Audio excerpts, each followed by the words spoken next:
Do you want to know how to elevate your burger game? It is homemade burger buns. It's totally worth it. I mean, imagine if you have a burger party and you tell them you made the buns. And I think we're gonna have burgers for lunch, so let's get started. You'll need a large mixing bowl, add warm water, and it should be about 110 degrees Fahrenheit.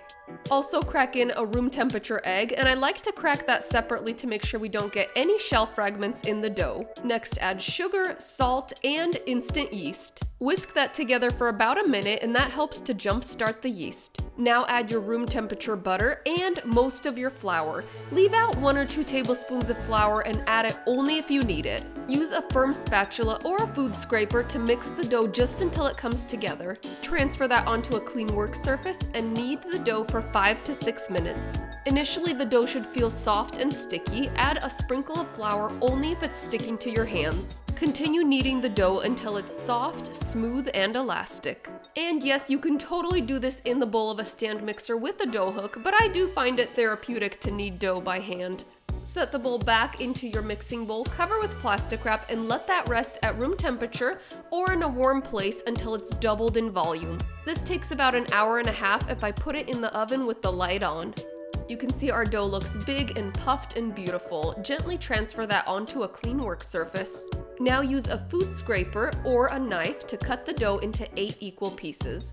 I find so many great uses for my food scraper. I will link to my favorite one in the recipe notes. Continue to divide the dough in halves until you have 8 equal pieces. Shape those into balls just like you would with dinner rolls. Cup your hand around the dough and roll it into a round.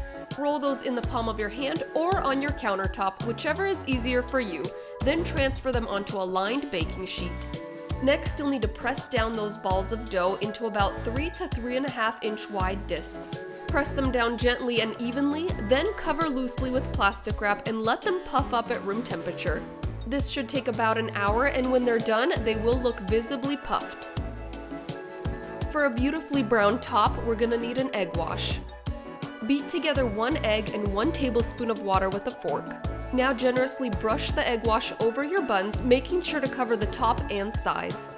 While the egg wash is still wet, sprinkle on your toppings. We love to use sesame seeds and everything bagel seasoning. Bake those in your preheated oven at 400 degrees Fahrenheit for 15 minutes or until they are golden brown. Once they're out of the oven, transfer those to a wire rack.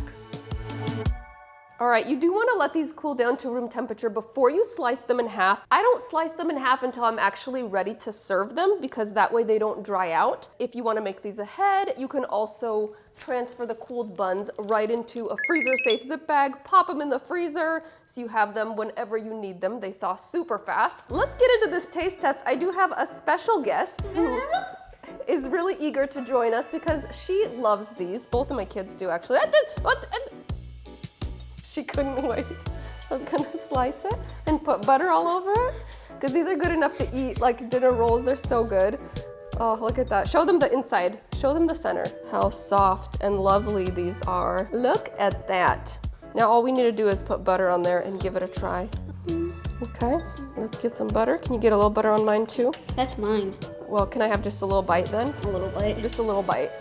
I don't want to take your bun away from you. Okay, let's do this. Let's do this taste test. First, ready? 3, 2, 1. Oh, that's so good. What do you think?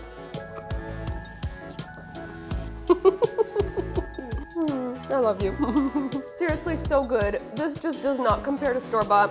I think it's 100 times better. So fresh, especially when it just comes out of the oven. But also, if you freeze your burger buns the same day that you make them, when you thaw them, they taste just like fresh.